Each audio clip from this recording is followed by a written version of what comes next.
Hey, what's up? It's Aaron. It is Wednesday, 11:30 p.m. on February 17th, and I want to give you a quick update what's going on with me and all that. It's been tough. It's been really challenging. Today is last night was the second night in a row that I got just a few hours of sleep, and they probably weren't the best sleep. And Reason being is because 2 nights ago I got a new symptom. My In addition to my neck and neuropathy down my arm, in addition to my digestive issues that keep me up at night, I also have low back pain. Woke me up at 6 a.m. 2 nights ago, and I couldn't go back to sleep. And I got an MRI of my neck 2 weeks ago, and structurally that came back fine, meaning I didn't have any structural issues with my neck. Um, but I still have tremendous discomfort down my arm. It can go to the back of my neck, it can go to the side of my neck. And that has been plaguing me for the last maybe 2 to 3 months, where it can get in the way of my sleep up to, I'm lying in bed for 5, 6 hours, just miserable. Uh, and then this low back thing came a few nights ago. So the past 2 nights have been really, really challenging. I do feel like my health is declining rather quickly. I'm trying to be a scientist and put together the pieces of maybe why. I have a feeling it's more than just Lyme disease. I was tested for heavy metals through my hair, and that didn't come back high at all. Maybe it's some unknown virus that's going on. But one thing I do notice, which I don't know if there's a correlation, because if you've had this for a while, we try to make correlations like, okay, this happened because of this, and I'm feeling this way because of this, and really, um, I mean, one thing I'm thinking about is as I did stop the bee venom therapy, and then around that time, did I see a very strong decline? Um, but then again, I was declining even for 6 months doing the bee venom therapy, but it was slower. So I don't know if that has anything to do with it. Um,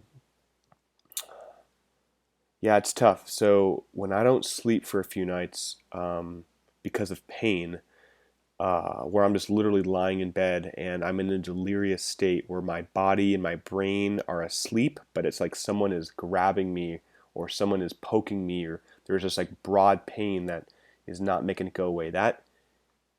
It's extremely challenging, um, to say the least, when you're lying in bed and you are just like praying that you just like, okay, if I don't move, then I can go to sleep. Oh crap, the pain came again.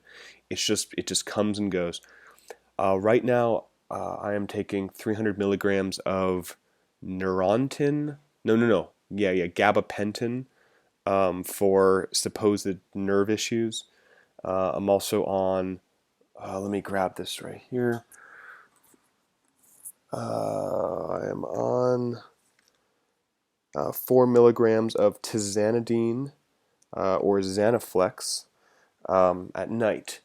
And for a while, this was helping me go to sleep. I had a week where I was pretty much going to bed within 30 minutes of getting in bed, which is like a remarkable thing for me. Um, but the past couple nights, I have not been able to sleep. I am so exhausted, but nothing. Um, so it's been really, really challenging. I also want to go into this video and talk about finding value. Like, what one thing I've been, and I've talked about this before, but a very challenging thing that you may have experienced as well is like, what is my value while I'm going through this? Where it's like you have all these things prior to being sick. You have all these things like, okay, my personality is like this, like my ability to connect with people, my energy, my sense of humor, my optimism, my spontaneity. We have these things that are like, these are the reasons that I am a valuable person. Like this is why people should, and maybe you haven't thought of it in this way, but like, this is why people should love me. This is why I am lovable. This is why people would want to be around me. This is why I'm a good partner. This is why people would want to date me. And we have these things like because I am this, because I approach the world in this way, because I interact with people in a certain way. And these are things that, unless you've been sick, you don't think they're ever going to go away. You think they're only going to get better and better. Like you keep working on yourself. Oh, my neck is a mess. You think you're going to keep working on yourself, and you're just going to get better and better at these things.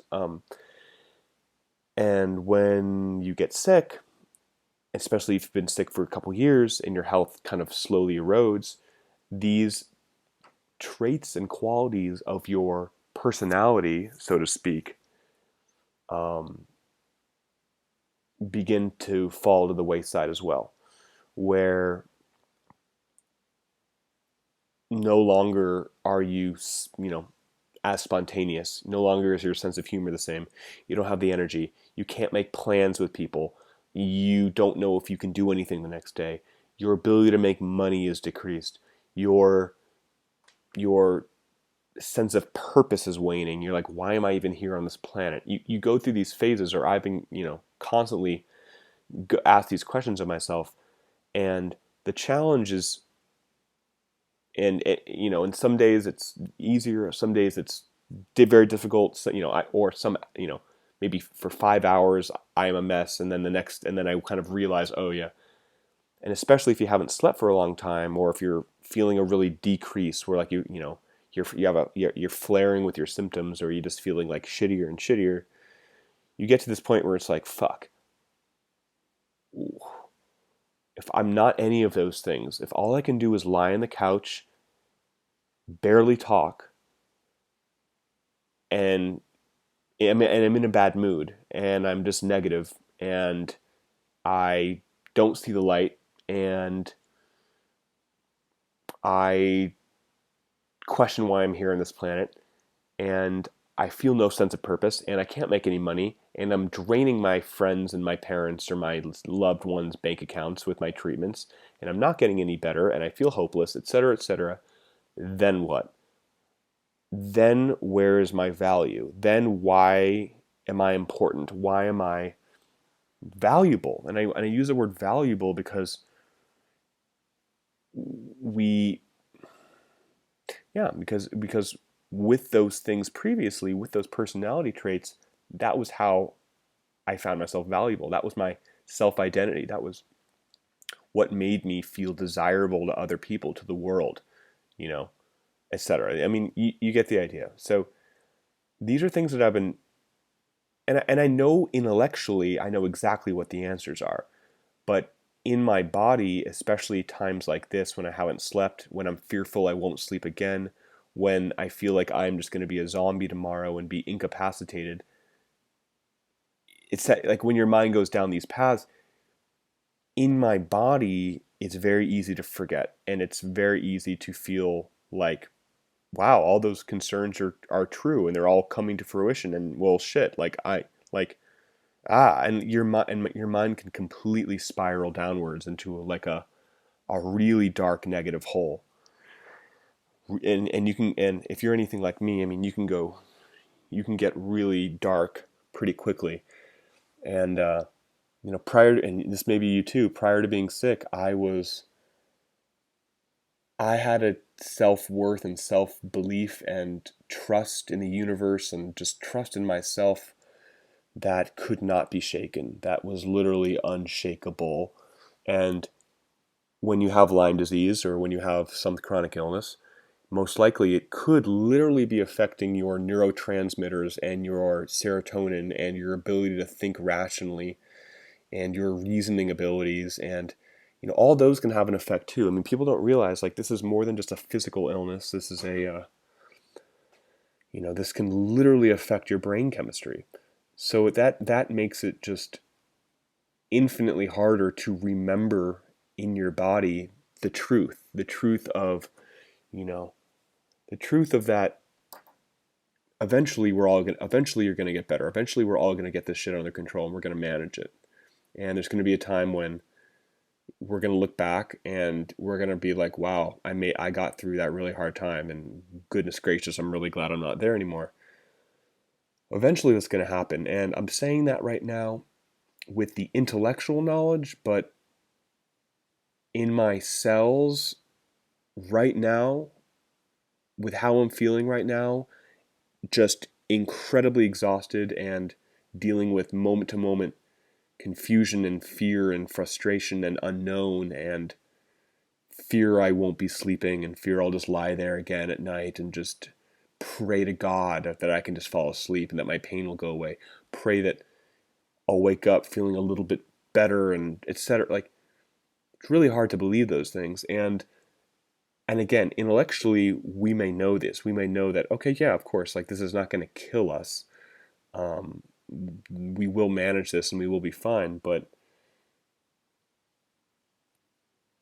in the meantime, um, not so easy, right? Especially when you're having a rough time. Um, so if you're there, I get it, and you're not alone in that. And we will get through this, and we will come out on the other side. And I know it. Even though on the outside, I have no proof of that, meaning I've literally been getting worse for 3 years, and the last 2 months have been dramatically getting worse. But I have to believe that I'm going to get better. I have to believe that the right doctor is going to find the right thing. I'm going to find the right protocol and the right treatment where I'm going to find relief. I have to. And yeah, so, and I believe that, and I believe that for you as well. And if you're watching this video, I think it's proof that we are on the same path and we are going through similar challenges, and we're both going to make it, and we're going to be all right. Um, So that's all. So if you're going through challenges regarding self-worth, self-identity, and what do I bring to my family? What value am I bringing to my significant other? If you're going through these challenges, it's okay because we all are. I mean, pretty much everybody who's in a relationship, even if it's a relationship to their friends, um, these things get questioned, being like, "Oh shit, I'm being a horrible friend." Like, who would want to be friends with someone who can't make plans or stick to their what they say they're going to do, or who wants to be friends with somebody who can't go out anymore, or lies on the couch and is just like incapacitated zombie? Um, it's tough, and this isn't easy. If anyone says this is easy, it's not. It's if you're at the lowest point in your life, it's the hardest. It's the hardest damn thing you've ever done. If you're at the lowest point in your life physically, it's going to affect you mentally. And personally, it's about finding tools that will help. I've been listening to um, some videos with Matt Kahn, Kahn, and yeah, even if you're a Christian, it's even if you're religious, nothing he says is going to actually it'll support everything your beliefs. And if you're an atheist, it may confront a little bit, but I'm telling you, man, if you're going through these challenging times and you're still a strong atheist and you're not believing in a higher in something guiding you, I don't know how, because tough times I feel necessitate, at least for me, like this deep trust in the universe, this deep trust in God, this deep trust in creation, right? That what's happening here is happening as it should, and I don't know if that goes against atheism, but it doesn't. It feels like it does. So anyway, go listen to some Matt Kahn if you need some tools, and comment. And I know I sound like I have a lot of energy, but literally I'm running on reserves, and I don't even know how words are coming out of my mouth. I'm just talking, and it's making sense. So that's all I got. I'd love to comment if you're watching it. If you've gotten 14 minutes into this video and you want to say hey, just say hi. Um, that would be great. If I helped you in any way, feel free to share. If you don't feel like sharing, you don't have to share. I don't care. I mean, I just want to put some good vibes out there, and really sometimes the best vibes are just the ones where you can be like, okay, like I'm not alone. And oftentimes that's all people need, is to be like, okay, there's someone else out there struggling and going through hard times. So that's about it. And I'll see you later. Okay, bye.